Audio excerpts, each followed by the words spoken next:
There's no betrayal deeper than the one that comes from family. Sometimes the people who are supposed to protect you are the very ones who destroy your world. In 1847, 17-year-old Sarah May Henderson learned this truth when her father sold her to pay his gambling debts. She was chained in a wagon with other captives, heading toward a fate worse than death. But in the Colorado mountains lived a man named Ezekiel Stone. He was a mountain man who kept to himself and trusted no one. When he found that wagon and saw what was inside, everything changed. He had two choices: walk away and forget what he saw, or risk his life to save a stranger. What he decided would change both their lives forever. Before we jump back in, tell us where you're tuning in from, and if this story touches you, make sure you're subscribed, because tomorrow I've saved something extra special for you. The morning sun cast long shadows across the dusty main street of Bitter Creek, a trading post settlement that had grown like a weed in the harsh Colorado Territory soil. Sarah May Henderson stood at the cracked window of Murphy's General Store, her fingers tracing the edges of her mother's silver locket, the only treasure she had left in this world. The delicate piece of jewelry felt warm against her palm, containing the tiny portrait of a woman whose gentle eyes seemed to offer comfort even in death. Sarah May, "Quit your daydreaming and help me with these supplies," her father called from behind the counter, his voice carrying that familiar edge of irritation that had grown sharper with each passing month. Thomas Henderson had once been a proud man, a farmer who'd worked his hands raw to provide for his family. But that was before the drought took their crops, before her mother died of fever, and before the cards and dice became his only companions in the long, lonely nights. She turned from the window, tucking the locket beneath her worn calico dress. At 17, Sarah had her mother's auburn hair and determined chin, but her eyes held a wariness that shouldn't have belonged to someone so young. The past year had aged her in ways that time alone never could. She'd watched her father drink away their remaining savings, seen him disappear for days at gambling tables in the back rooms of saloons, and listened to him make promises he couldn't keep to men whose patience had long since worn thin. "The Hendersons always pay their debts," he told her just last week, but his hands shook as he said it. And Sarah knew that whatever money they'd managed to scrape together wouldn't be nearly enough.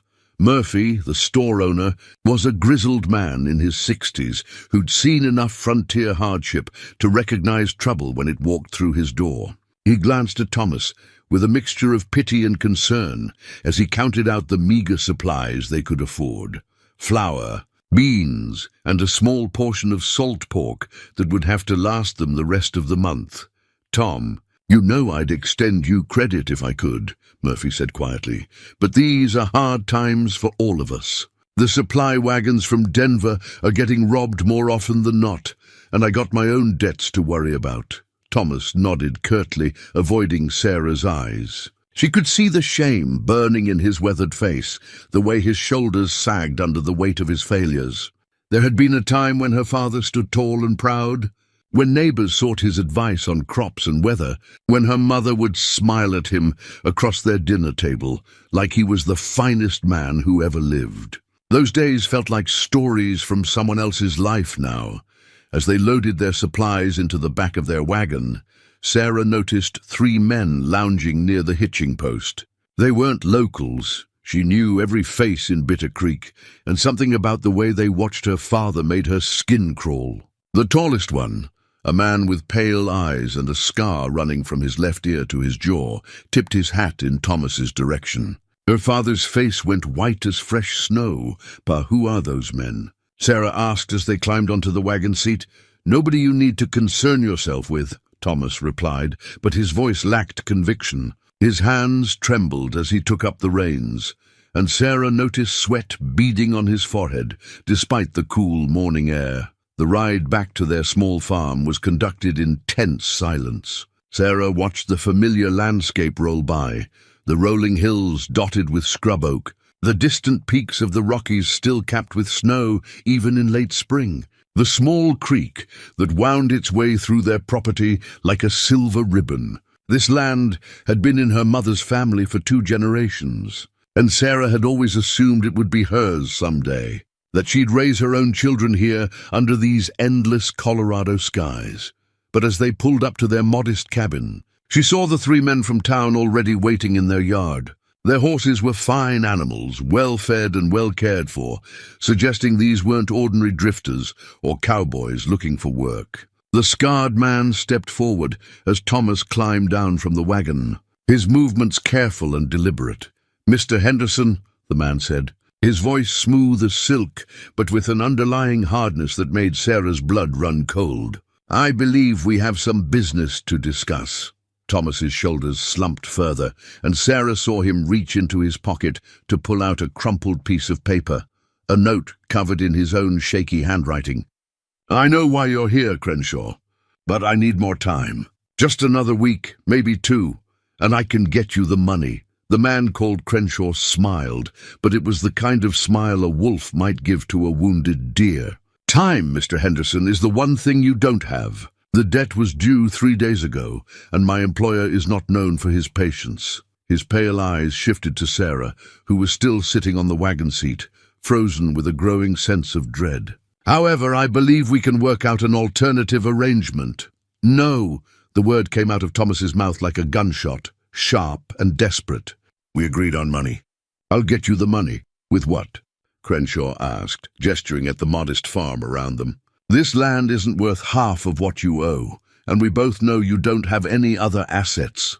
His gaze returned to Sarah, and she felt like a piece of livestock being appraised at market. "Except, of course, for your daughter."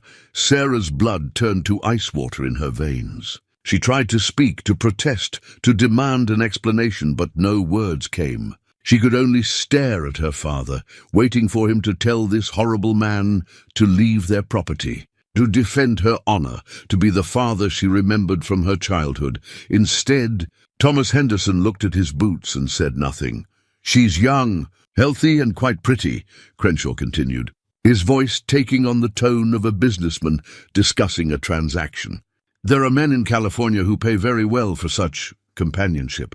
The trip west is dangerous, certainly, but the profits are substantial enough to cover your debts and then some." "She's my daughter," Thomas whispered. But even Sarah could hear the defeat in his voice. "And she's also your responsibility," Crenshaw replied coldly. "You made choices, Mr. Henderson. You sat at those card tables. You made those bets. You borrowed money from people who don't forgive debts. Now you have to live with the consequences." He paused, letting his words sink in. "Unless, of course, you prefer the alternative we discussed." Thomas's face crumpled like an old paper bag. Sarah had heard whispers around town about what happened to men who couldn't pay their gambling debts to certain creditors. Some disappeared entirely. Others were found in alleys or along remote stretches of road, beaten beyond recognition or worse. She realized with growing horror that her father wasn't just protecting himself, he was protecting her younger siblings, back east with their aunt. "Pa?"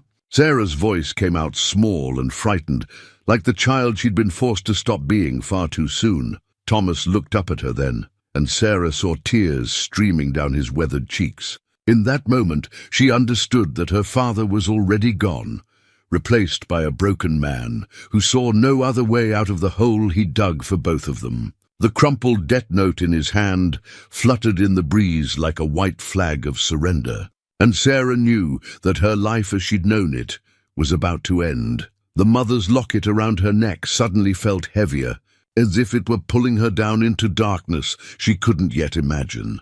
3 days later, Sarah found herself shackled in the back of a canvas-covered wagon, her wrists raw from the iron manacles that bound her to 4 other women. The wagon lurched and bounced over the rough mountain trail, each jolt sending waves of pain through her bruised body. She clutched her mother's locket with her bound hands, the only comfort left to her in this nightmare that had become her reality. The other women ranged in age, from barely 15 to perhaps 30, all sharing the same hollow-eyed look of those who had lost everything. They rarely spoke, communicating mostly through glances and small gestures of comfort when one of them wept. Sarah had learned their names over the past few days.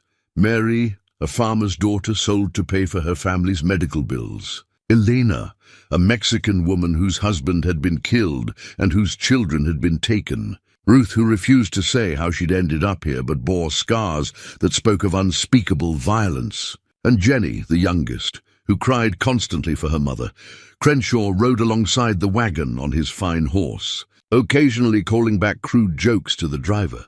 A heavy-set man named Pike, who smelled of whiskey and unwashed clothes. Behind them rode two more men, both armed and watchful for any sign of pursuit or rescue that Sarah knew would never come. The mountain air was thin and cold, even in late spring, and Sarah could see her breath when she exhaled.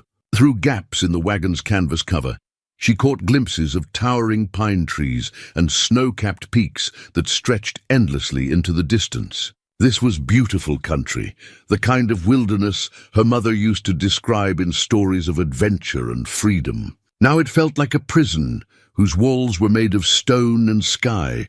High above them, hidden among the rocky outcroppings and dense forest, Ezekiel Stone watched the wagon train wind its way along the narrow mountain path. He had been tracking an elk for the better part of the morning when he'd first heard the sound of wheels and voices carrying through the thin air. Something about the group had struck him as wrong from the beginning. Legitimate travelers usually made more noise, called out to each other, sang songs to pass the time. This group moved with the quiet efficiency of men conducting business they didn't want witnessed. Ezekiel was a man shaped by solitude and hardship.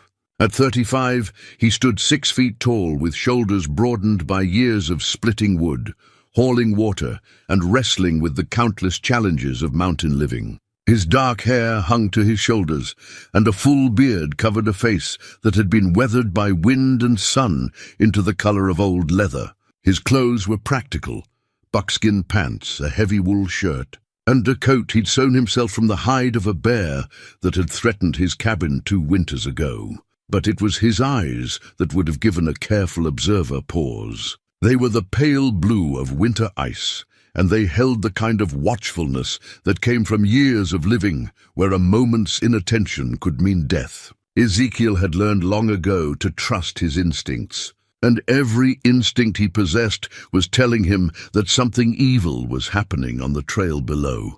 He moved through the forest like a ghost, using skills learned first as a child from his Cherokee grandmother, and later perfected during his years as a cavalry scout. His moccasins made no sound on the forest floor, and he knew how to use shadow and cover to remain invisible even in daylight. These were abilities that had kept him alive through Indian wars, cavalry charges, and the kind of frontier violence that most men couldn't imagine.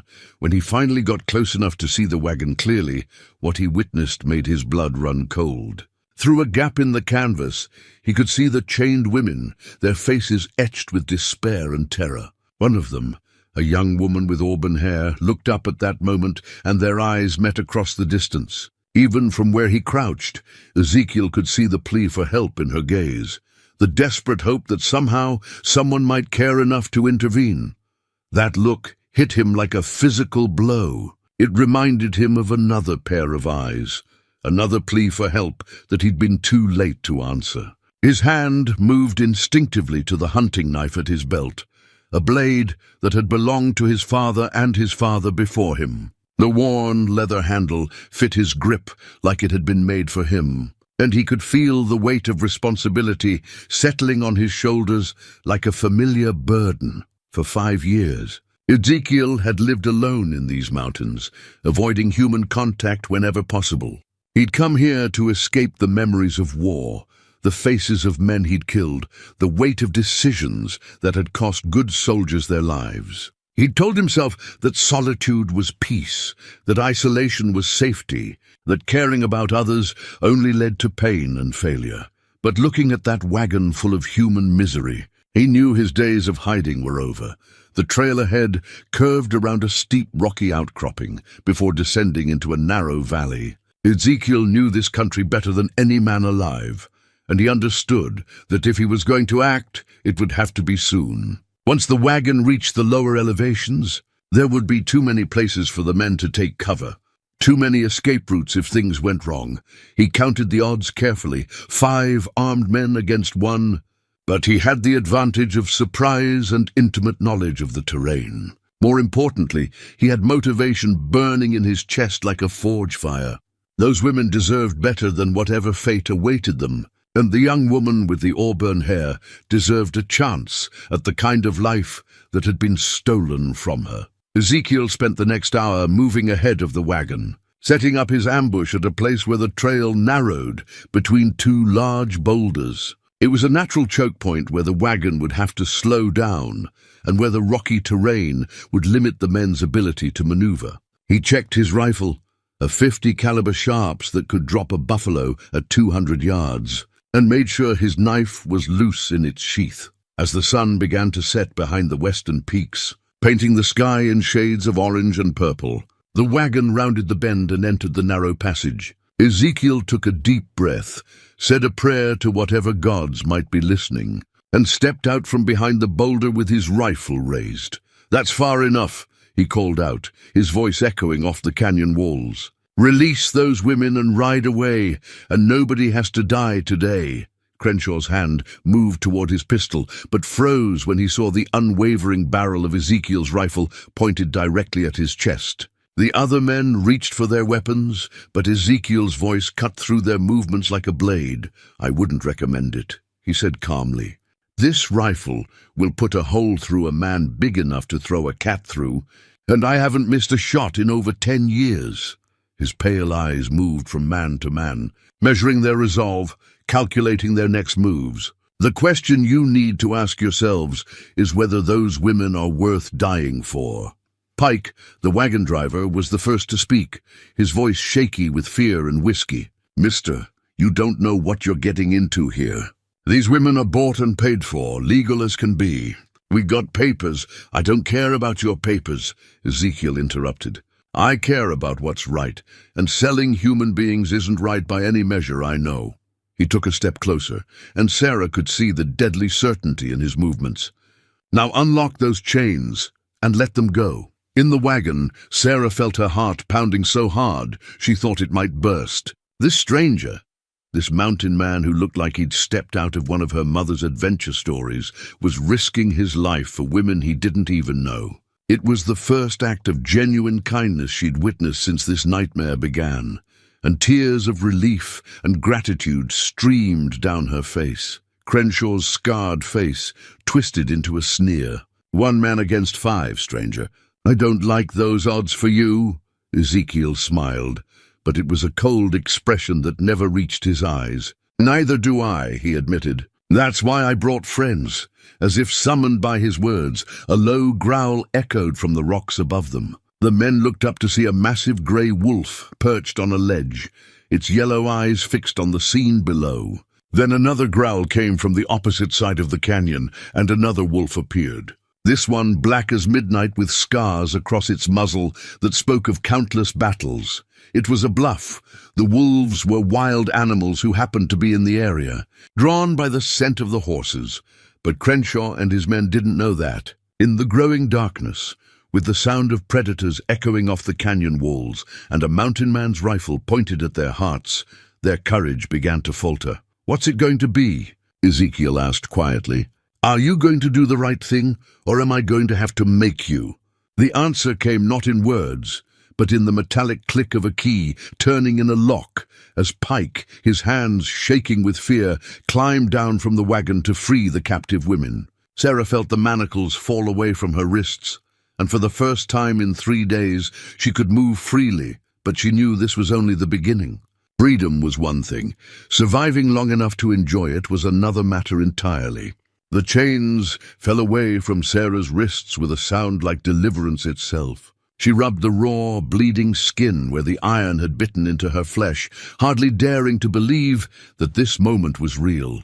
Around her, the other women were helping each other out of the wagon, their movements uncertain and fearful, as if they expected this freedom to be snatched away at any moment. Ezekiel kept his rifle trained on Crenshaw while Pike fumbled with the remaining locks. The scarred man's pale eyes burned with a fury that promised this wasn't over, that he would remember this humiliation and seek revenge for it. But for now, faced with the mountain man's unwavering aim and the growling of wolves in the darkness, he remained still. "Now mount up and ride back the way you came," Ezekiel commanded, his voice carrying the authority of a man accustomed to being obeyed. "And if I see any of you on this mountain again, I'll assume you're here to cause trouble for these ladies." Crenshaw's hand twitched toward his gun, and Sarah held her breath. She could see the calculation in his eyes, the weighing of pride against survival. For a moment that stretched like eternity, the canyon held its breath. Then Pike spoke up, his voice high with fear. "Come on, Crenshaw. It ain't worth it. We can find other cargo, but we can't spend money if we're dead." Slowly, reluctantly, Crenshaw raised his hands away from his weapons. "This isn't finished, mountain man," he said, his voice carrying across the canyon like a promise of winter. "Those women represent a significant investment, and my employer doesn't forgive losses lightly." "Then your employer should find a more honest line of work," Ezekiel replied. He gestured with his rifle barrel. "Now ride." The 5 men mounted their horses and rode back up the trail, but Sarah noticed that Crenshaw looked back twice, his scarred face memorizing every detail of the canyon and the man who had humiliated him. She shivered, pulling her torn shawl tighter around her shoulders, understanding instinctively that this rescue had come with a price that would eventually have to be paid. When the sound of hoofbeats had faded into silence, Ezekiel lowered his rifle and turned to face the 5 women. In the growing darkness, illuminated only by starlight and the faint glow of the setting moon, he looked like something out of legend, a frontier angel who had appeared when all hope seemed lost. "Are any of you hurt?" he asked, his voice gentler now than it had been when facing down the slavers. "Do you need medical attention?" The women looked at each other uncertainly. They had been rescued, but by a stranger whose intentions they couldn't be sure of. Sarah found herself stepping forward, becoming their reluctant spokesperson. "We're scared," she said simply, her voice hoarse from days of crying and shouting. "We don't know what happens now." Ezekiel nodded, understanding the fear in her words. "My name is Ezekiel Stone. I live alone up in these mountains, and I give you my word that I mean you no harm." He paused, seeming to choose his words carefully. "You're free now, but you're also in danger. Those men will be back, probably with reinforcements. If you want to survive, you need to get as far away from here as possible." Mary, the farmer's daughter, spoke up with a trembling voice. "We don't have anywhere to go. They took us so far from home, and we don't even know where we are." "You're about 40 miles northeast of Colorado Springs," Ezekiel told them. "If you can make it there, you might be able to find help, maybe even passage back to your families." He looked around the group, taking in their torn clothes, their exhausted faces, their obvious inability to survive a journey through the wilderness. "But you're not equipped for a trek like that. You'd die of exposure before you made it 10 miles. Ruth, the woman with the scars, laughed bitterly. "So we trade one death for another. At least this way we'll die free." Sarah felt despair creeping back into her heart. They had been saved from one horror, only to face another. But as she looked at Ezekiel, she saw something in his pale blue eyes that gave her a spark of hope. "There's another option," he said slowly, as if the words were being pulled from him against his will. "My cabin is about 5 miles up the mountain. It's well hidden, defensible, and stocked with enough supplies to last through winter.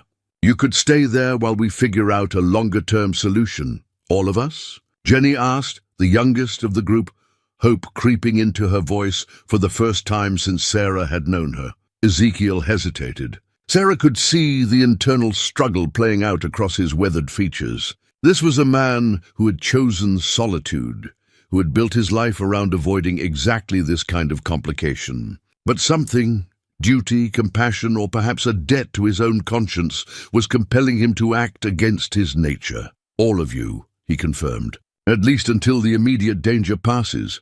Elena, who had been silent since their rescue, finally spoke. "Why?" she asked simply.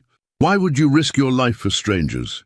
What do you want from us?" It was a fair question, born from experiences that had taught these women to distrust anyone who offered help without an obvious price. Sarah found herself holding her breath, waiting for Ezekiel's answer. He was quiet for a long moment, staring up at the stars that were beginning to appear in the darkening sky. When he finally spoke, his voice carried the weight of old pain. "Because 5 years ago I failed to save someone who needed help," he said simply. "And I've been living with that failure ever since. Maybe this is my chance to balance the scales." Sarah felt something stir in her chest, a warmth that had nothing to do with the mountain air. This man, this stranger who had appeared like an answer to prayer, was carrying his own burden of regret. She understood that feeling all too well. "We accept your offer," she said, speaking for the group without asking permission. Somehow, it felt right that she should be the one to make this decision. "And we'll find a way to repay your kindness." Ezekiel shook his head. "No payment necessary. Just survival." "That'll be payment enough." He shouldered his rifle and looked around the canyon. "We need to move. Those men might come back with help, and I'd rather not be here when they do." The journey up the mountain was difficult in the darkness. The trail was narrow and treacherous, winding between massive boulders and along the edges of steep drops that vanished into blackness. Ezekiel led the way with the sure-footed confidence of a man who knew every rock and tree route. But the women struggled to keep up. Their soft shoes were no match for the rough terrain, and their weakened condition made every step an effort. Sarah found herself walking just behind Ezekiel, drawn by his steady presence and the quiet strength that seemed to radiate from him. She noticed how he occasionally slowed his pace when one of the women began to lag behind, how he offered his hand to help them over particularly difficult passages. How he never showed impatience or irritation despite the slow progress. "How much farther?" Ruth asked during one of their brief rest stops, her voice tight with exhaustion. "About 2 miles, Ezekiel replied. "I know it's hard, but we need to keep moving." The cabin is hidden in a grove of aspen trees near a small lake. "You'll be safe there." As they resumed their climb, Sarah found herself thinking about the whip that Pike had used to control them during their captivity. It was still in the wagon, abandoned along with the chains and shackles that had bound them. She hoped she would never see such instruments of cruelty again. But she understood that the world was full of people like Crenshaw who profited from the suffering of others. But there were also people like Ezekiel Stone, people who would risk everything for strangers, who chose to stand against darkness even when it would be easier to look away.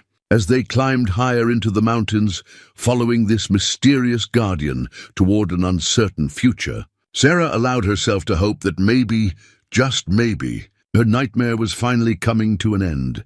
The mountains seemed to stretch endlessly above them, but with each step, she felt a little more of her strength returning.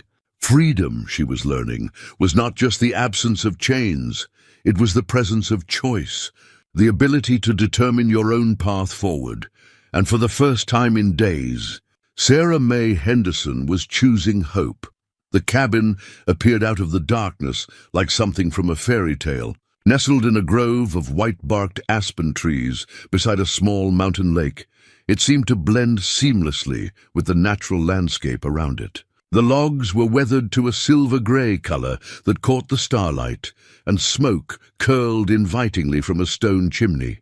Warm yellow light glowed from 2 windows, promising shelter and safety after the long, harrowing journey. Sarah felt her knees nearly buckle with relief as they approached the wooden door. Behind her she could hear Jenny crying softly, not from despair this time, but from gratitude. They had made it.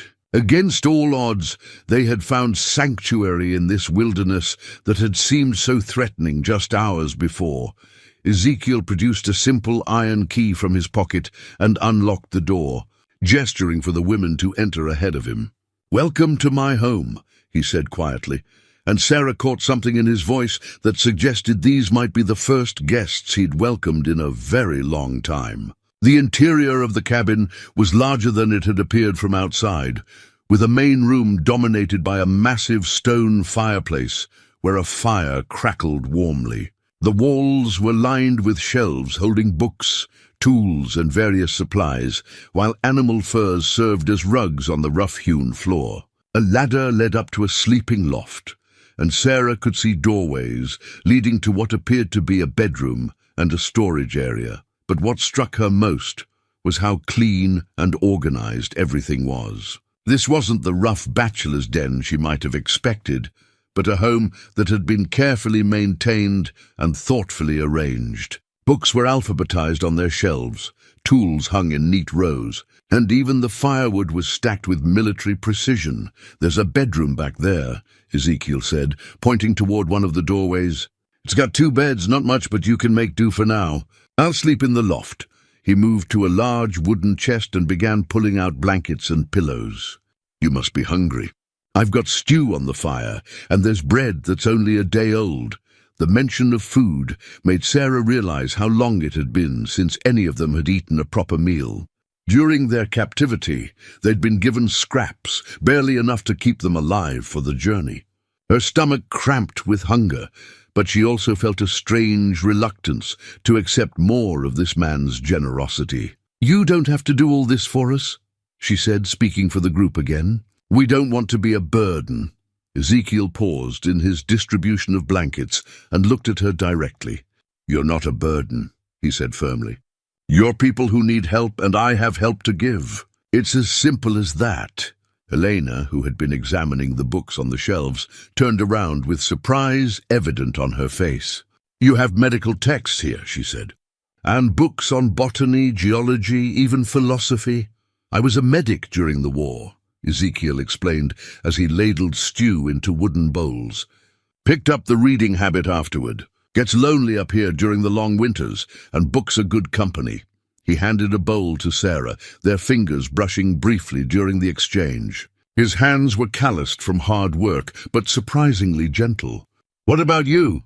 What did you do before?"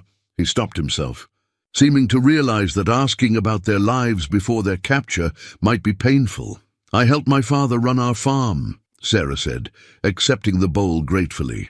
"And I taught Sunday school to the children in town. I always loved reading, but we didn't have many books." She tasted the stew and closed her eyes in appreciation. It was simple fare, venison, potatoes, carrots, and onions, but it was the best thing she'd tasted in weeks. As the women ate, Ezekiel busied himself preparing sleeping arrangements and checking the security of the cabin. Sarah noticed how he moved with quiet efficiency, never wasting motion or energy. There was something almost military in his bearing, she thought, a sense of discipline and order that spoke of training and experience. "Were you a soldier?" she asked during a lull in the conversation. Ezekiel nodded, his expression growing distant. "Cavalry scout, fought in the Indian Wars, then stayed on when the regular army needed experienced men." He stirred the fire with an iron poker, sending sparks swirling up the chimney. "Saw enough killing to last several lifetimes. That's part of why I came up here, to get away from all that." Ruth looked up from her stew. "But you were willing to kill those men today to save us." "If necessary," Ezekiel admitted. "But I'm hoping it won't come to that. Violence should always be the last option, not the first." Mary, who had been quiet since they'd arrived, finally spoke. "Do you think they'll come back?" "Those men who took us?" Ezekiel was quiet for a moment, considering his answer carefully. "Probably," he said finally. "Men like Crenshaw don't like being humiliated, and whoever they work for won't want to lose the investment you represented. We need to be prepared for that possibility." The room fell silent, except for the crackling of the fire. Sarah felt a chill that had nothing to do with the mountain air. She had hoped that their rescue meant the end of their ordeal, but she was beginning to understand that it might only be the beginning of a different kind of struggle. "How long can we stay here?" Jenny asked, her young voice small and frightened. "As long as necessary," Ezekiel replied without hesitation. "This cabin has weathered blizzards, bear attacks, and worse. It'll keep you safe while we figure out a permanent solution." Sarah stood up and walked to one of the windows, looking out at the moonlit lake. The water was perfectly still, reflecting the stars like a mirror. It was beautiful and peaceful, but she couldn't shake the feeling that somewhere out there in the darkness, dangerous men were planning their next move. "What's the plan?" she asked, turning back to face Ezekiel. "I mean long-term? We can't hide up here forever." Ezekiel met her gaze, and Sarah saw something in his pale blue eyes that she couldn't quite identify. Respect, perhaps, for her directness and practical thinking. "The nearest telegraph office is in Colorado Springs," he said. "I could ride down there, send messages to your families, let them know you're alive and safe. Maybe arrange for travel funds or escorts to get you home. And if our families can't help?" Elena asked quietly. "Some of us don't have homes to return to." It was a sobering reminder of how completely their lives had been disrupted. Sarah thought of her father, probably drinking himself into oblivion with guilt over what he'd done. Even if she could forgive him, could she ever trust him again? And what about her younger siblings? Did they even know what had happened to her? "Then we'll figure out something else," Ezekiel said firmly. "There are always options. Might not be easy options, but they exist." As the evening wore on, the women began to relax slightly. The warmth of the fire, the safety of the cabin's solid walls, and the simple act of eating a decent meal had begun to restore some small measure of normalcy to their lives. They talked quietly among themselves, sharing stories of their homes and families, beginning the slow process of reclaiming their identities as something more than victims. Sarah found herself drawn repeatedly to observe Ezekiel as he moved around the cabin, tending to various tasks. There was something about him that intrigued her beyond his role as their rescuer. He was clearly educated. The books on his shelves and the way he spoke testified to that. But he had chosen to live alone in the wilderness. He was obviously capable of violence when necessary, but his default manner was gentle and considerate. He was a puzzle, and Sarah had always enjoyed puzzles. When it came time to retire for the evening, Ezekiel handed Sarah the cabin key, a simple piece of iron that somehow felt heavier than its physical weight suggested. "This is your home now, for as long as you need it," he said quietly. "That key means you're not prisoners here. You're guests, and guests should feel secure." Sarah closed her fingers around the key, feeling its warmth from his hand. It was a small gesture, but it carried enormous symbolic weight. For the first time since her father had betrayed her, someone was trusting her with something important. "Thank you," she said, and the words carried all the gratitude she couldn't properly express. As she lay in the unfamiliar bed that night, listening to the gentle breathing of the other women and the distant sound of wind in the aspen trees, Sarah allowed herself to believe that maybe, just maybe, the worst was behind them. The key lay on the small table beside her bed, catching the moonlight that filtered through the window, a symbol of sanctuary in a world that had suddenly become dangerous and uncertain. But it also represented something else, the possibility of a new beginning, a chance to rebuild her life from the ashes of betrayal and loss. And somehow, that possibility seemed connected to the mysterious mountain man who had risked everything to save a group of strangers. Sarah May Henderson fell asleep holding her mother's locket, but dreaming of pale blue eyes and hands gentle enough to offer keys instead of chains. The morning sun painted the aspen grove in shades of gold and green, transforming the lake into a mirror that reflected the surrounding peaks with perfect clarity. Sarah woke to the sound of splitting wood and the smell of coffee brewing over the fire. Through the bedroom window, she could see Ezekiel working methodically through a pile of logs, his movements economical and practiced. She had slept better than she had in weeks, and for the first time since her capture, she felt something approaching peace. The other women were beginning to stir as well, their faces no longer bearing the haunted expressions that had defined their captivity. Jenny was actually smiling as she stretched and yawned, and even Ruth seemed less guarded than she had the night before. "Ladies," Ezekiel called from the main room, "breakfast is ready when you are. We've got eggs from my chickens, bacon from a hog I smoked last fall, and coffee strong enough to wake the dead." The mention of chickens surprised Sarah. She hadn't noticed any livestock the night before. But then again, they had arrived in darkness and exhaustion. As she dressed in the clean clothes, Ezekiel had provided simple but well-made garments that had probably belonged to a woman at some point. She found herself curious about the life he had built for himself in this remote place. Over breakfast, that curiosity began to be satisfied. Elena, whose background as a schoolteacher made her naturally inquisitive, peppered Ezekiel with questions about his daily routine, his supplies, and his preparations for surviving mountain winters. "I keep about 30 chickens," he explained as he refilled their coffee cups. "A milk cow named Bessie, who's gotten cantankerous in her old age, and a vegetable garden that produces enough to supplement what I hunt and trap. The root cellar is stocked with preserved meat, dried beans, and enough flour to last through the worst blizzards." "How long have you lived here?" Mary asked. 5 years this October," Ezekiel replied. "Built the cabin myself the first winter, nearly froze to death doing it. But I learned, adapted, improved things year by year. Now it's as comfortable as any home I've ever known."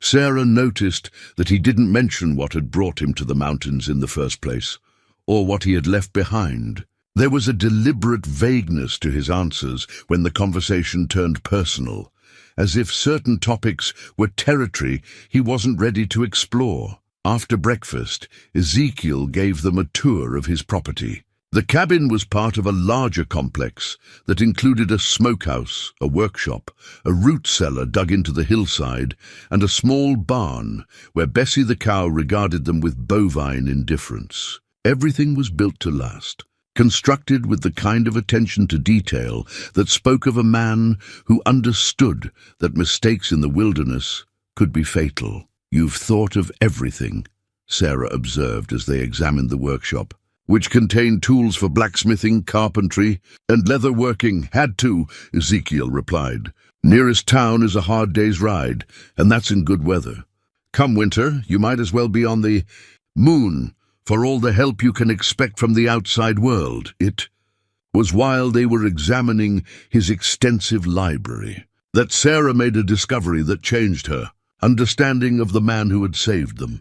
Hidden between a volume on medicinal plants and a treatise on animal husbandry was a small wooden box, and when Ezekiel opened it to show them his medical supplies, something metallic caught the light. "Is that a medal?" Jenny asked with the directness of youth.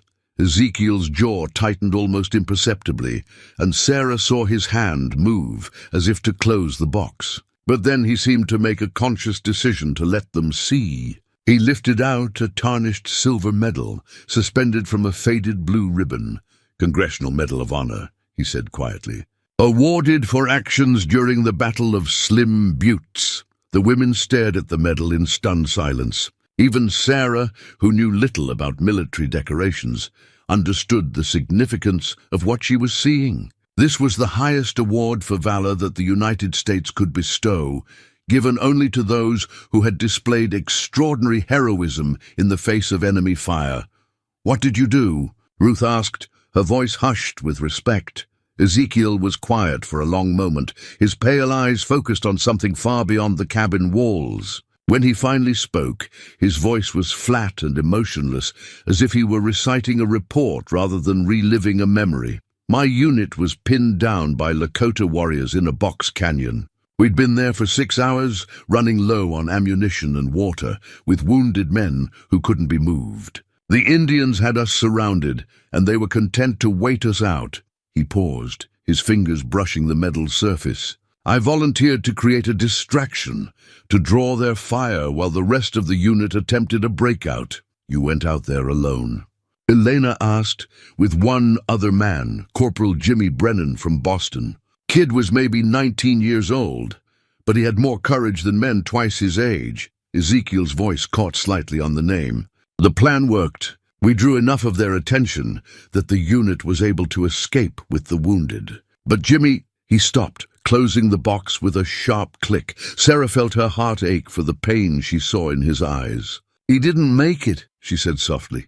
"He got shot trying to reach cover. I carried him for 3 miles through hostile territory, but he died about an hour before we reached safety." Ezekiel returned the box to its place on the shelf. "The medal was supposed to honor our heroism, but all I could think about was how I'd failed to save my partner. The room fell silent, except for the ticking of a clock on the mantelpiece. Sarah understood now why Ezekiel had chosen isolation, why he carried himself with the bearing of a man who had seen too much. The medal wasn't a source of pride for him. It was a reminder of loss, of a failure that no amount of official recognition could erase. "That's why you helped us," she said, the pieces falling into place in her mind. "You're still trying to save him." Ezekiel looked at her sharply, surprise flickering across his weathered features. Most people, when they learned about his military service, focused on the heroism or the honor. Sarah was the first to understand the guilt that drove him. "Maybe," he admitted. "Or maybe I just couldn't stand by and watch innocent people suffer when I had the power to help." Ruth, who had been listening with growing emotion, stepped forward. "You did save him," she said firmly. "And you saved us too. Jimmy Brennan would be proud of what you did yesterday." "You don't know that," Ezekiel replied, but his voice lacked conviction. "Yes, I do," Ruth insisted. "Because good men don't change. If he was brave enough to volunteer for that mission with you, he was the kind of man who would want you to keep fighting for people who can't fight for themselves." Over the following days, as the women settled into the rhythm of life in the mountain cabin, Sarah watched Ezekiel closely.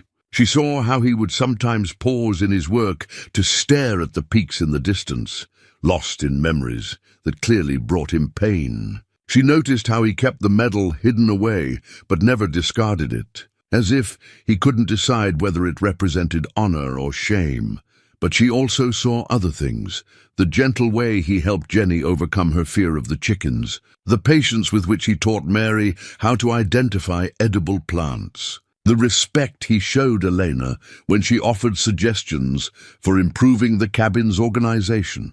This was not a man consumed by failure, but one who had allowed grief to overshadow his essential goodness. On the fourth morning of their stay, Sarah woke to find Ezekiel sitting alone by the lake, watching the sunrise paint the water in shades of rose and gold. She approached quietly, not wanting to disturb what seemed like a moment of private reflection. "Mind if I join you?" she asked softly. He gestured to the ground beside him, and she settled down on the rocky shore, pulling her shawl around her shoulders against the morning chill. For several minutes they sat in comfortable silence, watching the day begin in this peaceful corner of the world. "Tell me about your family," Ezekiel said eventually. Before everything went wrong, Sarah was surprised by the request. It was the first time he had asked her anything personal, and she found herself wanting to share her story with him. "My mother was the strongest person I ever knew," she began, her fingers finding the familiar weight of the locket around her neck. "She could birth a calf, teach a Sunday school lesson, and bake bread that would make angels weep, all in the same day. She died of fever 2 years ago, and nothing was ever the same after that. And your father," Sarah's expression darkened. "He was a good man once. Honorable, hard-working, devoted to his family. But losing my mother broke something inside him. He started drinking, gambling, making bad decisions."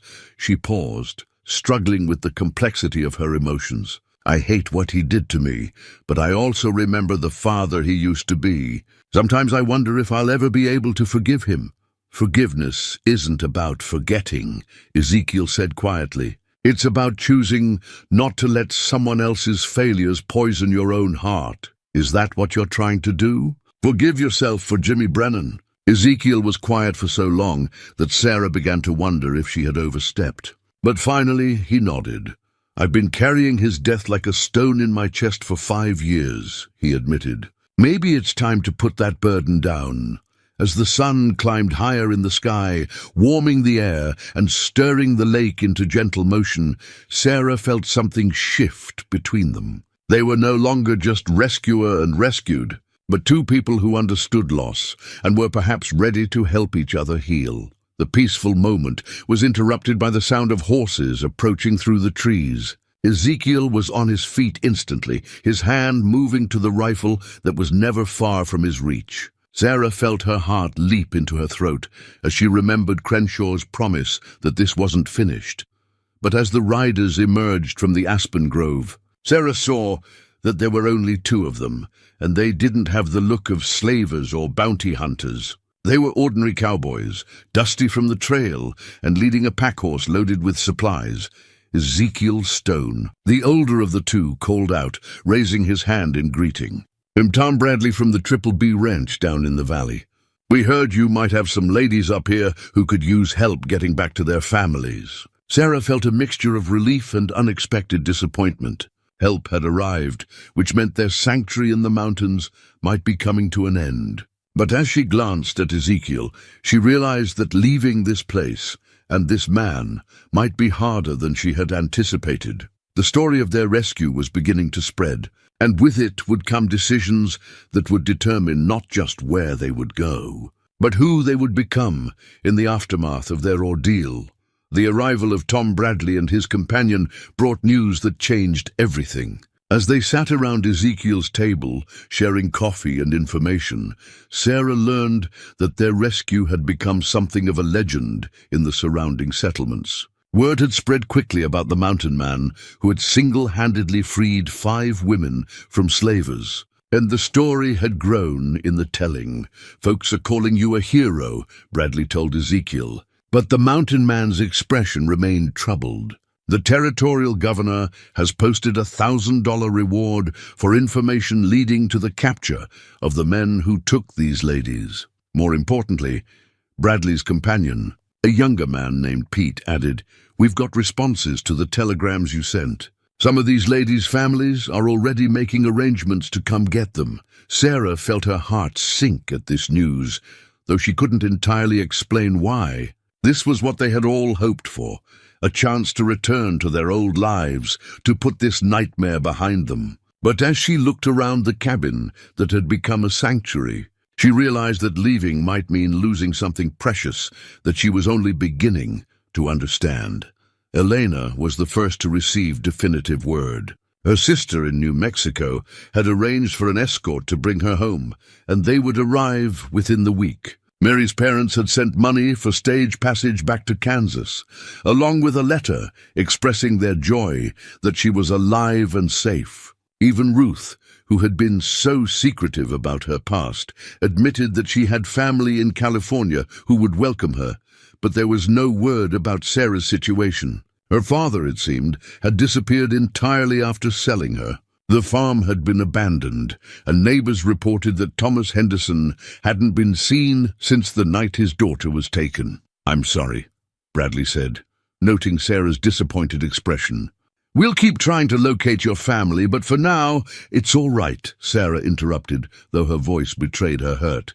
"I didn't really expect anything different." That evening, as the other women made plans for their departures, Sarah found herself helping Ezekiel with the evening chores. They worked in companionable silence, feeding the chickens and milking Bessie. But Sarah could feel the weight of unspoken thoughts between them. "You could stay," Ezekiel said suddenly as they walked back toward the cabin. "I mean, if you want to, until you figure out what comes next." Sarah stopped walking and looked at him. In the fading light, his face was difficult to read, but she could hear something in his voice that made her pulse quicken. "Is that what you want?" she asked quietly.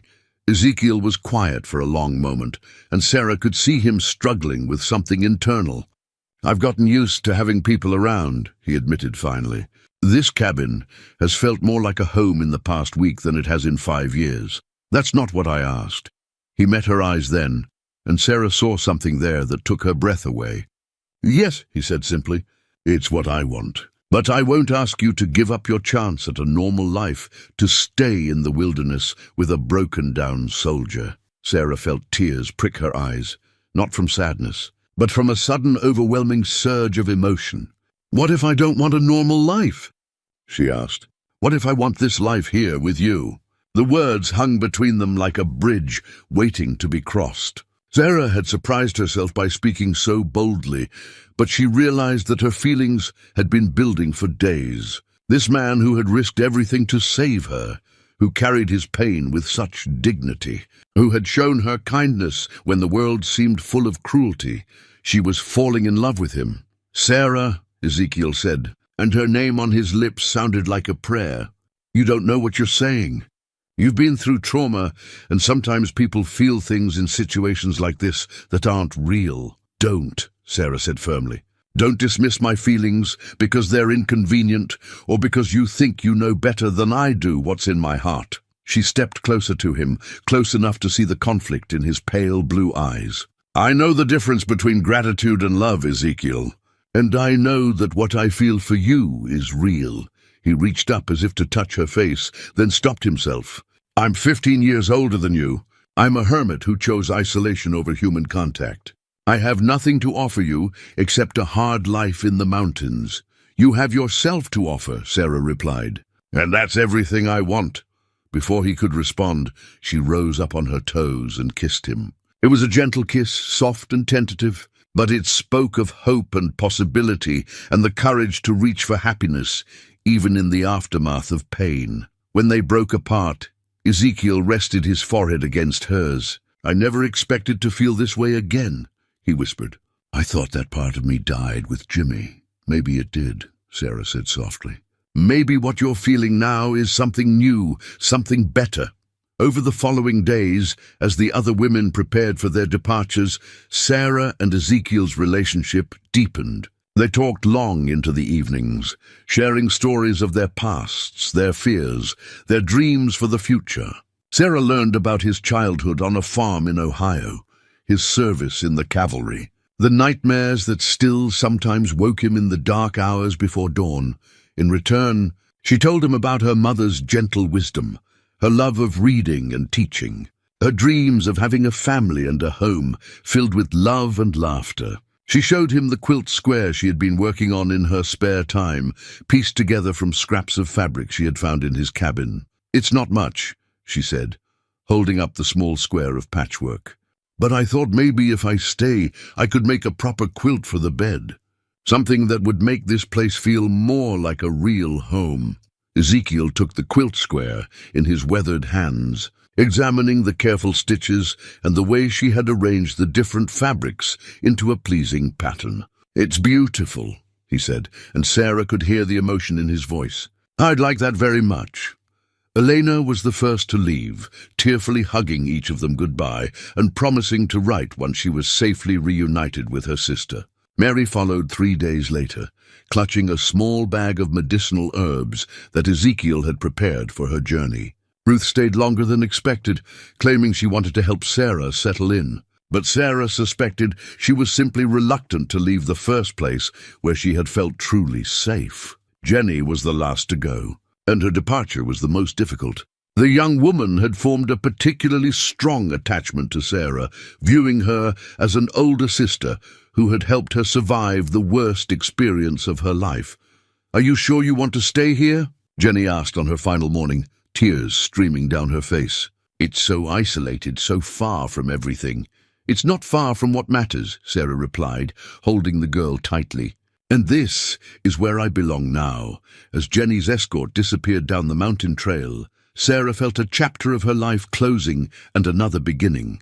The cabin suddenly seemed very quiet, with just her and Ezekiel, but it was a comfortable quiet, full of possibility rather than loneliness. That evening, as they sat by the fire sharing a simple dinner, Ezekiel reached across the table and took her hand. His fingers were rough from years of hard work, but his touch was gentle. I love you, Sarah May Henderson, he said, speaking the words like a man making a sacred vow. I don't know what the future holds, but I know I want to face it with you. Sarah felt her heart swell with joy so pure it almost hurt. I love you too, Ezekiel Stone, and I can't think of anywhere I'd rather build a life than right here in these mountains with you. Outside, the wind sighed through the aspen trees, and the lake reflected the stars like scattered diamonds. Inside the cabin, two people who had found each other in the midst of darkness began to plan a future filled with light. The quilt square sat on the table between them, a small symbol of the home they would build together, carefully crafted, beautiful in its simplicity, and strong enough to provide warmth through the coldest nights. 3 weeks after the last of the rescued women had departed, Sarah was organizing Ezekiel's extensive collection of books when she made a discovery that would change everything she thought she knew about her father's betrayal. Hidden between the pages of a medical text, she found an envelope that had apparently been dropped and forgotten. Her name was written on the front in a familiar, shaky handwriting that made her heart stop. "Ezekiel," she called, her voice tight with emotion. "You need to see this." He emerged from the workshop where he had been crafting furniture for their expanding household. A rocking chair for the porch, shelves for Sarah's growing collection of preserved herbs, a larger dining table to accommodate the family they both hoped to have someday. "What is it?" he asked, noting the pale expression on her face. Sarah held up the envelope with trembling hands. "It's from my father. It was hidden in one of your books. One of the men must have dropped it during the rescue." Ezekiel's expression grew serious. "Are you sure you want to read it? Sometimes it's better to let the past stay buried." "I have to know," Sarah said, though her voice wavered. "I need to understand why he did what he did." With careful fingers, she opened the envelope and unfolded the single sheet of paper inside. The letter was written in Thomas Henderson's familiar hand, but the words were even shakier than usual, as if he had been weeping while he wrote. "My dearest Sarah May," she read aloud, her voice breaking slightly. "If you are reading this, then you have survived what I have done to you, and for that I thank God with every breath in my body. I know you must hate me, and you have every right to do so. What I have done is unforgivable, but I pray that someday you might understand why I had no choice." Sarah paused, wiping tears from her eyes before continuing. Ezekiel moved closer, offering silent support with his presence. "They came for me 3 months ago, Crenshaw and his men. But they weren't just after money.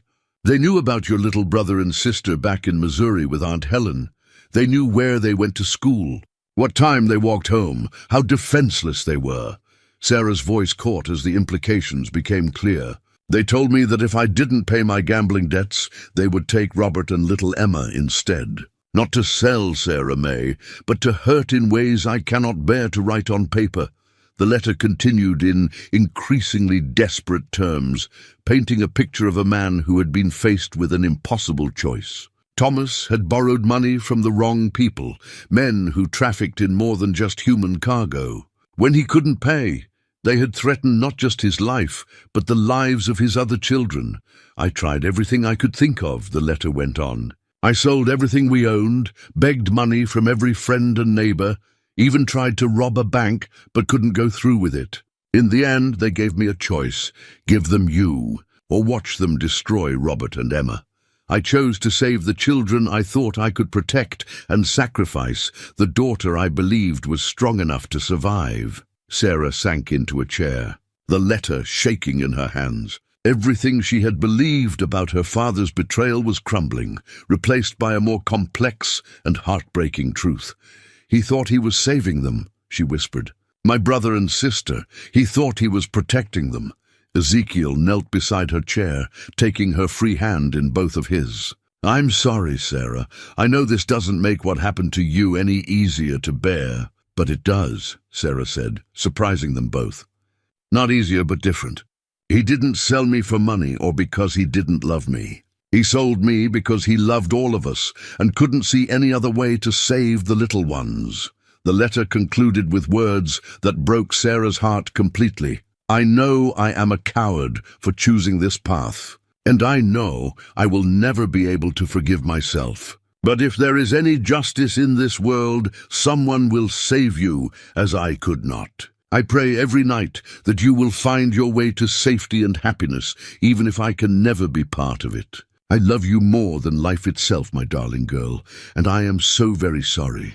Your father, Thomas Henderson." Sarah folded the letter carefully and sat in silence for several minutes, trying to process this new understanding of her family's tragedy. The anger she had carried for weeks was still there, but it was now mixed with grief for her father's impossible situation and fear for her siblings' safety. "We have to find out what happened to Robert and Emma," she said finally. "If Crenshaw's people are still looking for payment, they're not," Ezekiel interrupted gently. "Tom Bradley mentioned it when he was here. The territorial authorities rounded up most of the slavery ring after our little encounter. Crenshaw himself was killed resisting arrest, and his employer, a man named Marcus Vance, was sentenced to hang. Sarah felt a wave of relief wash over her, followed immediately by concern. "But what about my father? And the children?" "We'll find out," Ezekiel promised. "I'll ride down to Colorado Springs tomorrow and send some telegrams. If your brother and sister are safe, we'll know soon enough." That night, Sarah lay awake staring at the ceiling, her mind spinning with questions and emotions she couldn't untangle. The father she had hated for his betrayal was still the same man, but now she understood the impossible burden he had carried. She thought about the choice he had made, to sacrifice one child in hopes of saving two others, and wondered if she could have done any differently in his position. When morning came, Ezekiel prepared for his journey to town, while Sarah busied herself with household tasks, trying to keep her mind occupied while they waited for answers. But as he was saddling his horse, they heard the sound of approaching riders, more than the one or two visitors they had grown accustomed to.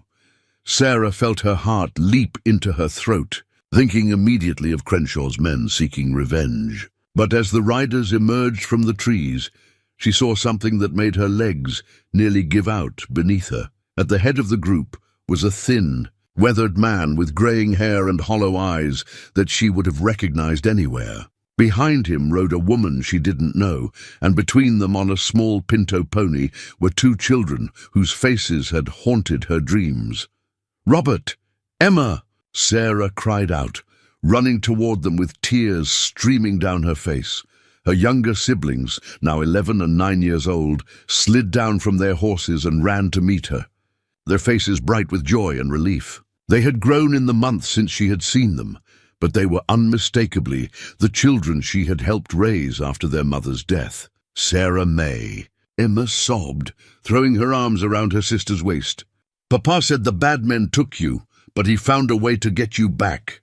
Over their heads, Sarah met her father's eyes. Thomas Henderson looked like he had aged a decade in the few months since she had last seen him. His face was gaunt, his clothes worn and patched, but his eyes held something she hadn't seen there in years. "Hope, Sarah," he said, his voice barely above a whisper.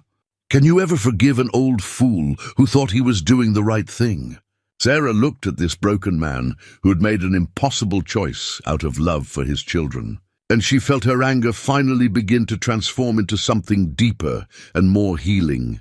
"Oh, Papa," she said, opening her arms to include him in the reunion.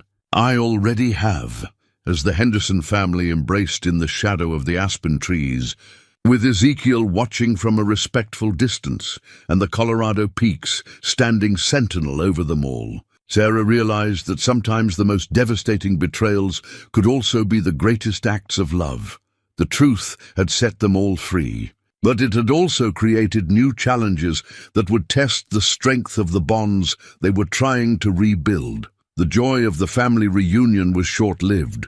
As Thomas Henderson explained the circumstances that had brought him to Ezekiel's mountain sanctuary, it became clear that their troubles were far from over. The woman who had accompanied him and the children was Margaret Walsh, a widow from Missouri who had helped Thomas track down his missing daughter. But her presence came with alarming news. "Marcus Vance is dead." "And that much is true," Margaret explained as they gathered around Ezekiel's table. "But his operation was bigger than anyone realized. He had partners, powerful men in Denver and San Francisco, who don't take kindly to having their business disrupted." Ezekiel's expression grew grim as he listened to the details. "What kind of partners?"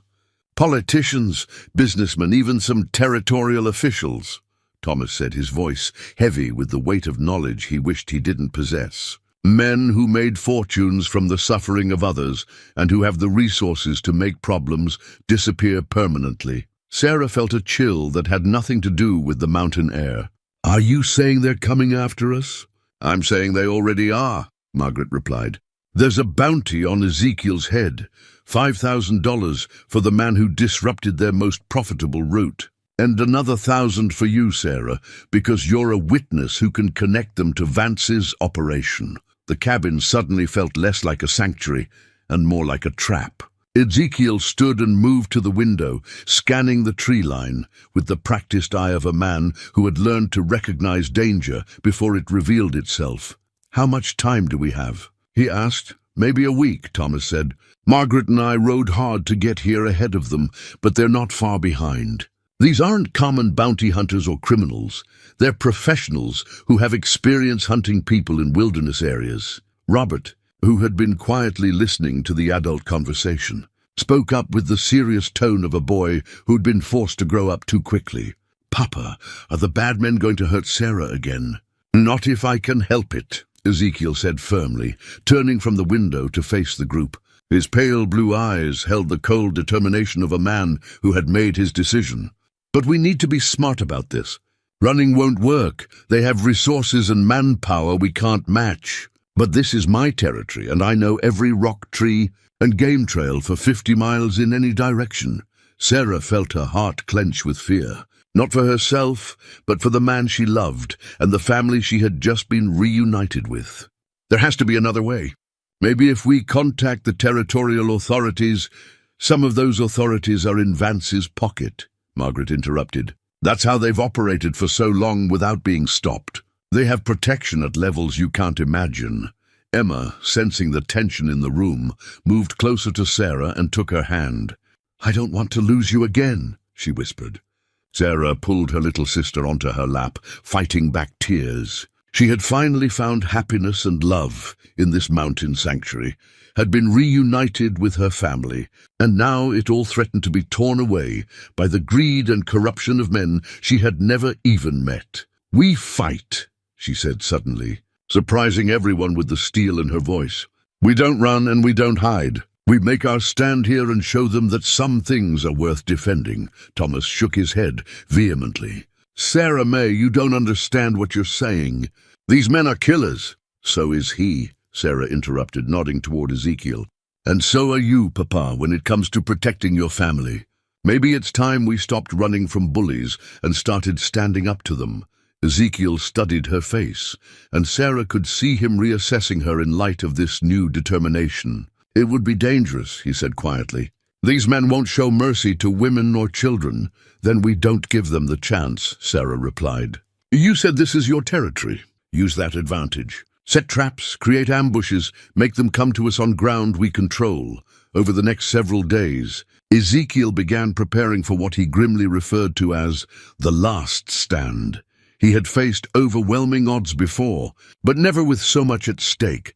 Not just his own life, but the lives of the woman he loved and the family she had just reclaimed.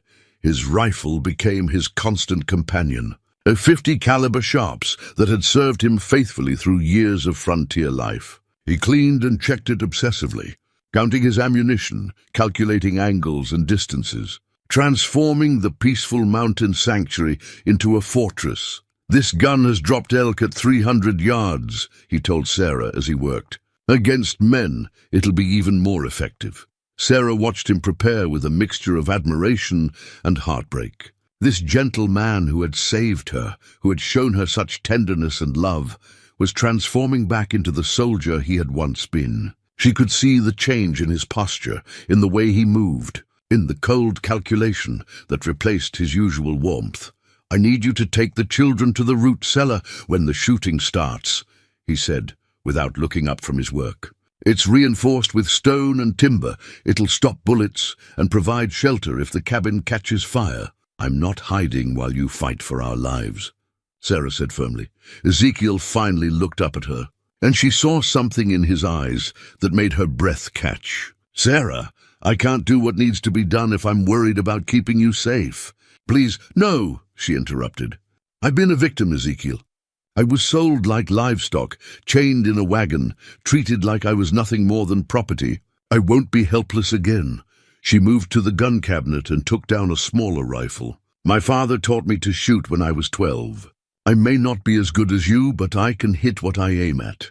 Thomas, who had been listening to this exchange, stepped forward. "She's right," he said quietly. "These men took my daughter once because I was too weak to stop them. I won't make that mistake again." Margaret nodded her agreement. "I can shoot too. Lost my husband to raiders 5 years ago, but not before he taught me how to defend myself." Ezekiel looked around at the faces of these people who had become his family, seeing the determination in their eyes, and slowly nodded. "All right," he said, "but we do this smart. No heroics, no unnecessary risks. We use the terrain, we use surprise, and we make every shot count."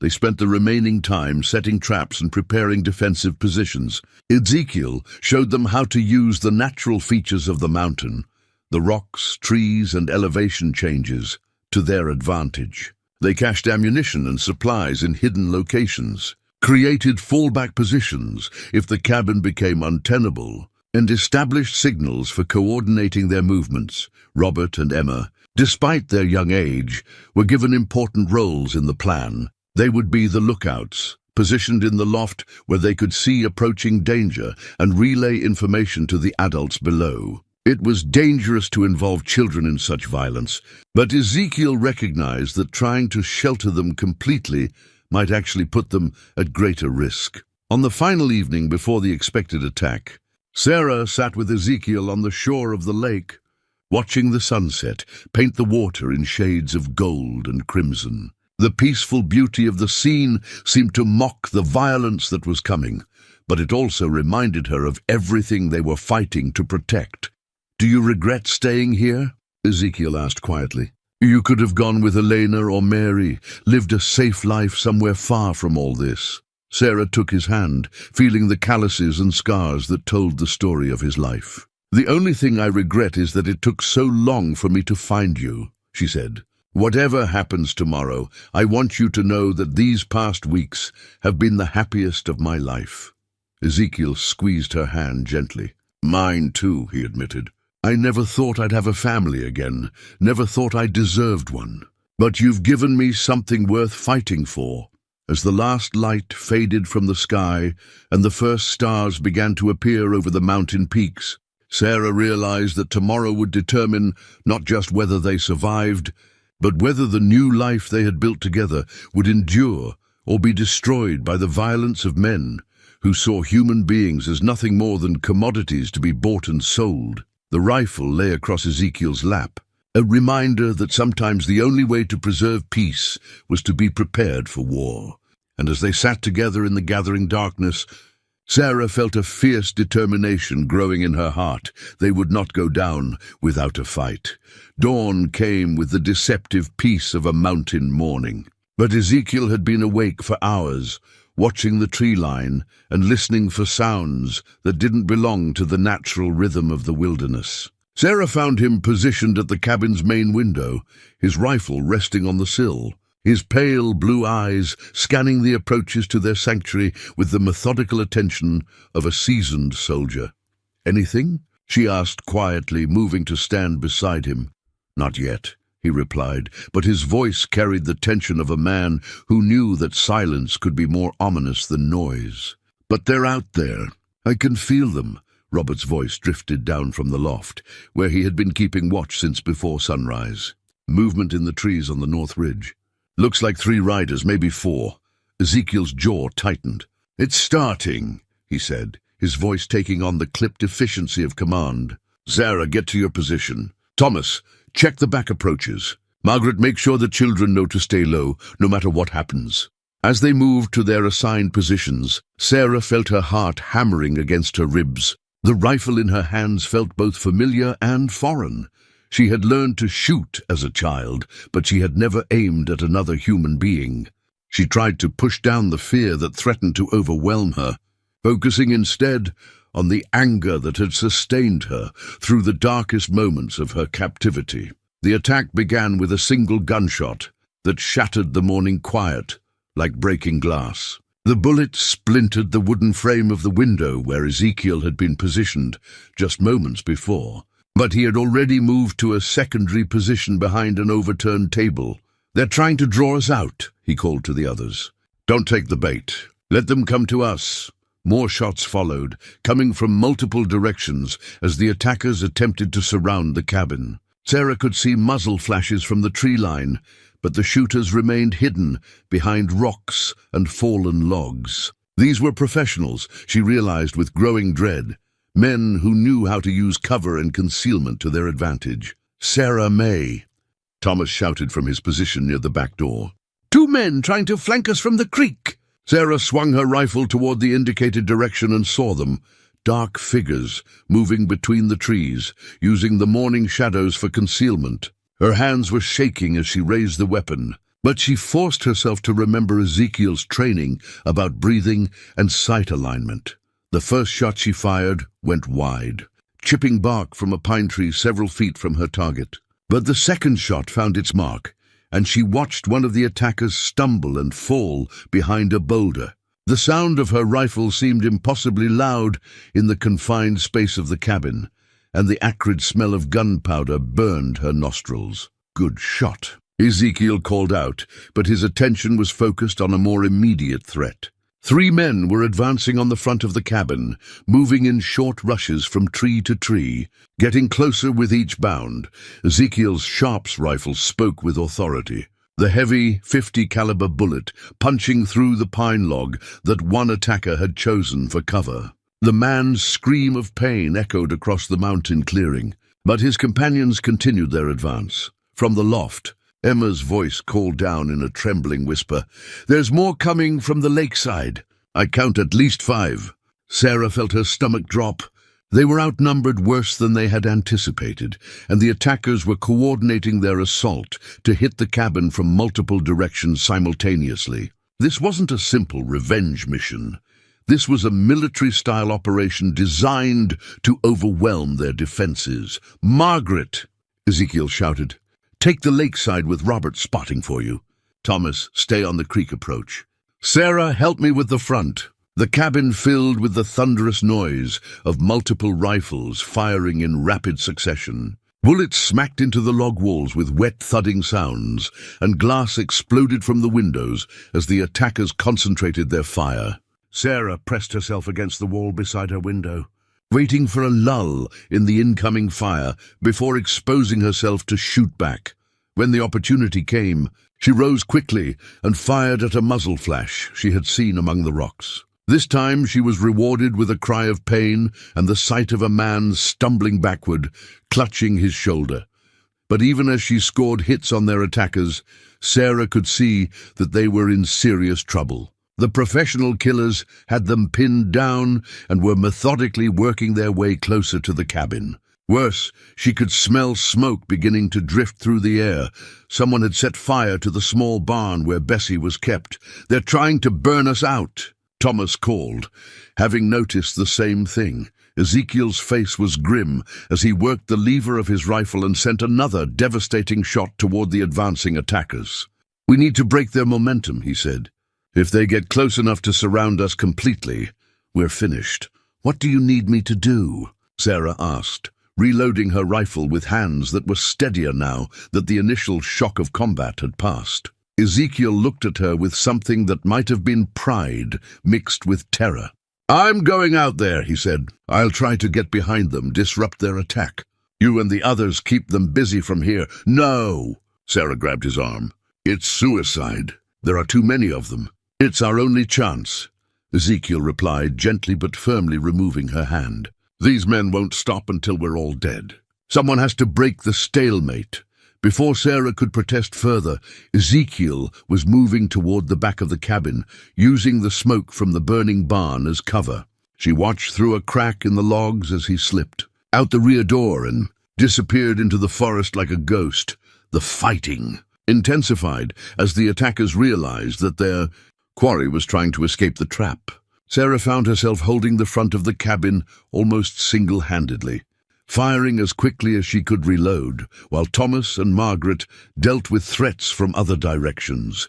Through the chaos of gunfire and shouting, she heard Ezekiel's rifle bark from somewhere in the trees behind their attackers. One of the men advancing on the cabin suddenly pitched forward, and Sarah realized that their guardian angel was already working his deadly magic from an unexpected direction. But the professional killers adapted quickly to this new threat. Sarah watched in horror as 3 of them broke off from the main assault and headed into the forest to hunt down Ezekiel. He was skilled and experienced, but he was also outnumbered 3 to 1 in terrain that offered as much cover to his enemies as it did to him. The morning sun climbed higher in the sky, But the battle showed no signs of ending. Sarah's ears rang from the constant gunfire, and her shoulder ached from the rifle's recoil. Around her, the cabin was taking tremendous punishment.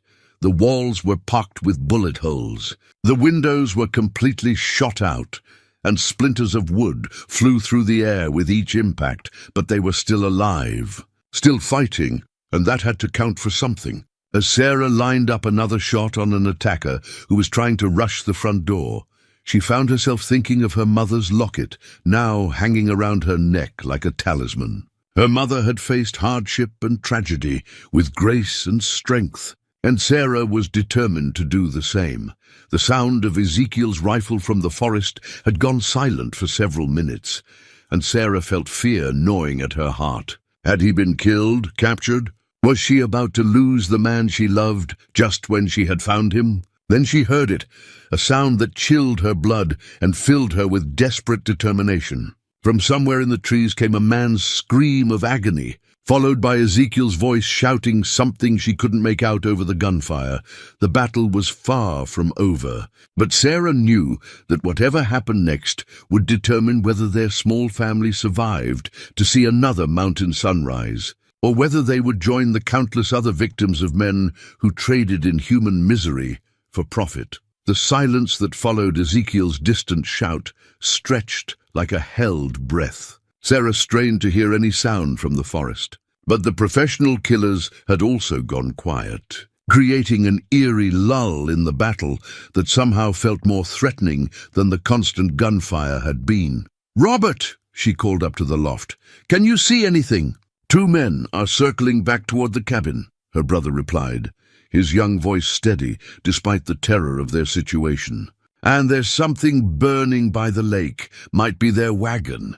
Before Sarah could process this information fully, the front door of the cabin exploded inward as someone kicked it with tremendous force. A large man with a scarred face and cold eyes stepped through the doorway, a pistol in each hand and a smile that promised violence. "Well, well," he said, his voice carrying a cultured accent that seemed out of place in the wilderness setting. "The famous Sarah May Henderson. You've caused my employers considerable trouble, young lady." Sarah recognized him immediately, not from personal experience, but from the descriptions the other rescued women had given. This was Vincent Cross, Vance's lieutenant, the man who had been in charge of the entire trafficking operation. He should have been dead or in prison, but here he was, very much alive and seeking personal revenge. "Where's the mountain man?" Cross asked, stepping further into the cabin while keeping his guns trained on Sarah.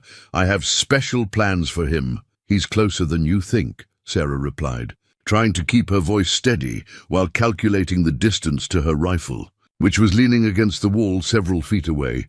Cross laughed, a sound like breaking glass. "I don't think so. My men are quite good at what they do, and Mr. Stone is outnumbered 3-1 in terrain he may know, but which we've been studying for weeks." From the back of the cabin came the sound of Margaret's rifle firing, followed by Thomas shouting something Sarah couldn't make out. The battle was still raging on multiple fronts, but here in the main room, she found herself facing the architect of her nightmares with nothing but her wits and her determination to protect her family. "You know," Cross continued conversationally, "if you had simply accepted your fate, none of this would have been necessary.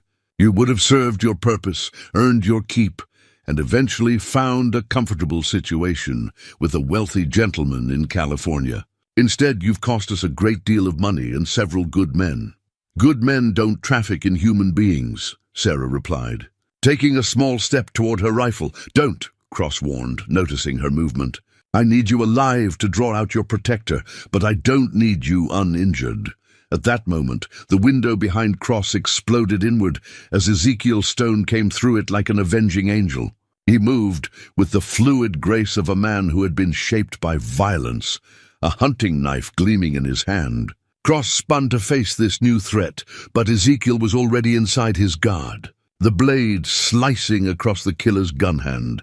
Cross screamed and dropped one of his pistols, but managed to bring the other one around toward Ezekiel's head.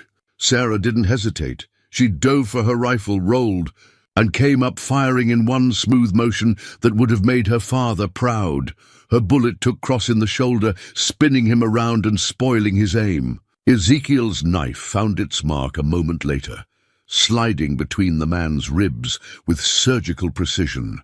Cross looked down at the blade protruding from his chest with an expression of surprise, as if he couldn't quite believe that his careful plans had come to this. "This is for every woman you destroyed," Ezekiel said quietly, his pale blue eyes holding no mercy. Cross collapsed to the floor, his weapons clattering across the wooden planks. The cabin fell silent, except for the sound of labored breathing and the distant crackle of flames from the burning barn. "Is it over?" Sarah asked, hardly daring to hope. Ezekiel moved to the window and looked out at the clearing. "The others are running," he said. "Without their leader, they've lost their nerve." Thomas appeared in the doorway from the back room, his face streaked with gunpowder and blood from a minor wound on his forehead. "Margaret's hit, but she'll live," he reported. "And the children are safe." Sarah felt her legs give out beneath her as the adrenaline that had sustained her through the battle finally faded. Ezekiel caught her before she could fall, pulling her against his chest and holding her tightly. "It's over," he whispered into her hair. "We're safe now." But even as relief flooded through her, Sarah found herself looking at the destroyed cabin, the bullet-riddled walls, the shattered windows, the bloodstains on the floor where Cross had fallen. This place that had been their sanctuary, their home, bore the scars of violence that would never fully heal. "The cabin," she said softly, "can be rebuilt," Ezekiel replied firmly. "What matters is that we're all alive." As if summoned by his words, Robert and Emma came down from the loft, moving carefully around the debris. Emma ran to Sarah, throwing her arms around her sister's waist and crying with relief. "I was so scared," the little girl sobbed. "I thought they were going to take you away again." "Never," Sarah said fiercely, holding her sister close. Never again, through the broken windows.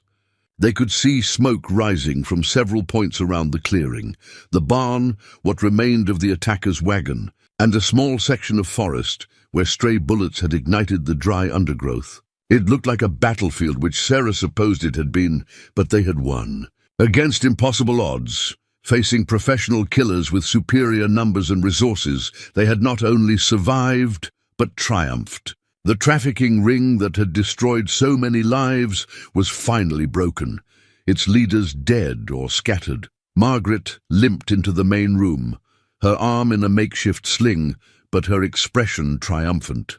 "Well," she said, looking around at the destruction, "I've seen prettier homecomings, but I've never seen a braver family." As the smoke cleared and the immediate danger passed, Sarah realized that this battle had changed them all. They were no longer the broken, desperate people who had sought refuge in the mountains.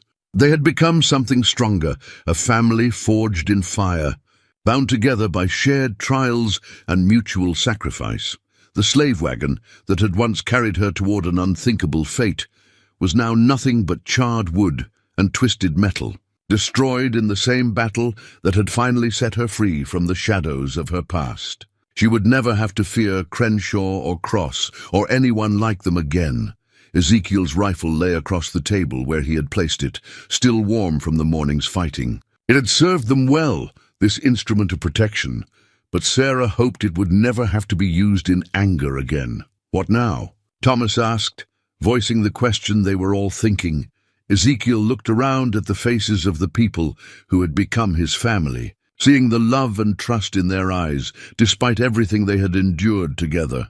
"Now we rebuild," he said simply. "We make this place a real home for all of us." Sarah felt tears of joy streaming down her face as she realized that her nightmare was truly over. She was free, her family was safe, and the man she loved was offering them all a future filled with hope rather than fear. The mountains would always be a wild and dangerous place, but they would face those dangers together, as a family united by something stronger than blood, a shared commitment to protecting what mattered most. 6 months later, Sarah Mae Stone stood on the porch of the rebuilt cabin, watching the first snow of winter drift down through the aspen trees like scattered prayers. The morning air was crisp and clean, carrying the scent of pine and the promise of a harsh but beautiful season ahead. In her hands, she held a letter that had arrived with the last supply wagon before the passes. Closed for winter, the cabin behind her bore little resemblance to the bullet-riddled structure that had survived the final battle with Vincent Cross and his men. Ezekiel Thomas and a crew of volunteers from the surrounding settlements had worked through the summer and fall to create something that was more than just shelter. They had built a true home. The new structure was larger, with additional rooms to accommodate their extended family. Margaret had decided to stay permanently, claiming that mountain life suited her better than the civilized world ever had. Robert and Emma had their own small rooms, furnished with handcrafted furniture that Ezekiel had made during the long summer evenings. Most importantly, the cabin now bore the touches that transformed a bachelor's wilderness retreat into a family home. Sarah's quilts on the beds, her preserved herbs hanging from the kitchen rafters, and books scattered on every available surface. The letter in her hands was from Elena, writing from her new home in New Mexico with news of the other women who'd been rescued that night on the mountain trail. Mary had married a young pastor in Kansas and was expecting her first child. Ruth had opened a boarding house in California, providing safe haven for other women escaping difficult circumstances. Jenny, the youngest, had returned to school and was planning to become a teacher. "They're all safe," Sarah said aloud, though she was alone on the porch. It had become a morning ritual for her, reading the letters from their scattered sisters and offering a prayer of gratitude for their continued well-being. The sound of axes biting into wood echoed from the forest where Ezekiel and Thomas were cutting firewood for the winter. The two men had developed an unlikely friendship over the months, bonded by their shared devotion to Sarah and their mutual understanding of the mistakes that could haunt a man's soul. Thomas had found his sobriety in the clean mountain air and honest work, while Ezekiel had discovered that forgiveness, both given and received, could heal wounds that had festered for years. "Sarah," Emma's voice called from inside the cabin. "The bread is ready." Sarah smiled and folded the letter carefully before going inside. The warmth of the kitchen enveloped her, redolent with the smells of fresh bread and the venison stew that had been simmering all morning. Emma, now 10 years old and growing tall, stood proudly beside the wood-burning stove where 4 perfect loaves cooled on wooden racks. "Papa said we could make extra to take to the Mackenzie family," Emma announced. "Their youngest is still sick with that cough."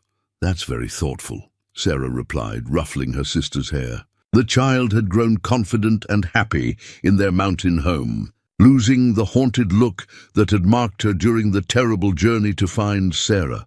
Both children had adapted to mountain life with the resilience of youth, learning to fish in the lake, identify animal tracks, and even help with the simpler aspects of running the household. Robert entered from the main room, where he had been working on his lessons. At 12, he was beginning to show signs of the man he would become: serious, responsible, but with a quick smile and a gentle humor that reminded Sarah powerfully of their mother. "Ezekiel wants to know if you finished the letter to the territorial governor," he said, wiping ink from his fingers. "He's planning to ride down to Colorado Springs next week if the weather holds." Sarah nodded, thinking of the carefully worded correspondence that sat on Ezekiel's desk. They had been working for months to ensure that the remains of Vance's trafficking network were completely dismantled, providing testimony and evidence to help convict the remaining conspirators. It was difficult work, requiring Sarah to relive the worst experiences of her life, but she understood its importance. Every conviction meant fewer women would suffer as she had suffered. The sound of approaching horses interrupted her thoughts. Through the kitchen window, she could see 2 riders emerging from the tree line, Ezekiel and Thomas returning from their morning's work. Both men looked healthy and content, their faces tanned by mountain sun, and their movements speaking of the deep satisfaction that came from honest labor. As they cared for their horses and stacked the split wood, Sarah found herself reflecting on the journey that had brought them all to this moment. Less than a year ago, she had been a desperate captive, chained in a wagon and facing a fate worse than death. Now she was a wife, a sister, a daughter who had been given the chance to forgive and be forgiven. The wedding had taken place in late summer, performed by a traveling preacher who visited the mountain settlements twice a year. It had been a simple ceremony, attended by their small family and a few neighbors who had become friends. Sarah had worn a dress she had sewn herself from fabric ordered from Denver, and Ezekiel had presented her with a ring he had crafted from a silver dollar in his workshop. But the most meaningful moment of the ceremony hadn't been the exchange of vows or rings. It had been when Thomas, with tears streaming down his weathered face, had placed Sarah's hand in Ezekiel's and whispered, "Take care of my little girl." The forgiveness implicit in that gesture had healed something in all of them that had been broken by circumstances beyond anyone's control. The kitchen door opened, bringing a swirl of cold air and the sound of masculine laughter. Ezekiel and Thomas entered, stamping snow from their boots and hanging their coats on pegs beside the door. "Smells like heaven in here," Ezekiel said, moving to Sarah's side and wrapping his arms around her from behind. She leaned back against his chest, feeling the steady beat of his heart and the solid warmth of his presence. "Margaret should be back from the Mackenzie place soon," Sarah said. "She went to check on little Timothy's cough." "Good," Thomas replied, settling into his chair at the table. "That boy's been fighting that illness for too long. Mountain winter's no time to be sickly." As if summoned by their conversation, the sound of approaching horses announced Margaret's return. She entered the kitchen with snow in her grey hair and a satisfied expression on her face. "The boy's fever broke," she announced without preamble. "Should be back on his feet within the week. His mother sends her thanks for the medicine and the extra food." This too had become part of their lives, serving as unofficial caregivers and good neighbors to the scattered families who made their living in the harsh but beautiful wilderness. Ezekiel's medical training, combined with Sarah's knowledge of herbs and Margaret's practical nursing experience, had made them invaluable to their small community. As the family gathered around the table for their midday meal, Sarah looked at each face illuminated by the warm glow of the oil lamps. Emma was chattering about a story she was writing, while Robert listened with the patient attention of an older brother. Thomas and Margaret were debating the best methods for preserving meat through the winter, and Ezekiel was quietly observing, them all with the expression of a man who had found something he had never expected to possess, a sense of belonging. On the shelf beside the table sat Sarah's most treasured possessions, her mother's silver locket, now joined by a worn Bible that she and Ezekiel read from each evening. These objects represented the foundation of their life together, faith, family, and the memory of love that had survived even the darkest times. After the meal, as the family dispersed to their afternoon tasks, Sarah and Ezekiel walked out to the shore of the lake. The water was beginning to show a skin of ice around the edges, and the surrounding peaks were white with snow that would not melt until spring. "Any regrets?" Ezekiel asked, taking her mittened hand in his. Sarah considered the question seriously, looking back over the year that had transformed her from a broken victim into a woman who had found strength she never knew she possessed. The trauma of her captivity would always be part of her story, but it no longer defined her. Instead, it had become the foundation for something beautiful, a marriage built on mutual respect and deep love, a family reunited and strengthened by adversity, and a home where healing was possible. "None," she said firmly. "Not a single one." As they stood together watching the snow fall on their mountain sanctuary, Sarah felt a deep sense of peace settle over her. The future stretched ahead of them, uncertain as all futures must be, but bright with possibility. There would be challenges, harsh winters, difficult seasons, the ordinary struggles of life in a demanding environment. But they would face those challenges together, as a family forged in trial and tempered by love. The mountains that had once seemed like prison walls now felt like protective barriers, sheltering them from a world that could be cruel and unpredictable. Here, in this remote valley beside a crystal-clear lake, they had found something that no amount of money could buy and no act of violence could destroy. A home built on love, forgiveness, and the unwavering conviction that some things were worth fighting for. As the early winter darkness began to fall and the warm lights of their cabin beckoned them home, Sarah Mae Stone understood that sometimes the most beautiful destinations could only be reached through the darkest journeys. She had been sold into slavery by the father she loved, saved by a stranger who became her husband, and transformed by trials that had revealed strength she never knew she possessed. Now, with snow falling softly around them and the promise of a warm hearth waiting inside, she was exactly where she belonged, home at last, surrounded by love, and free to write the next chapter of her story on her own terms.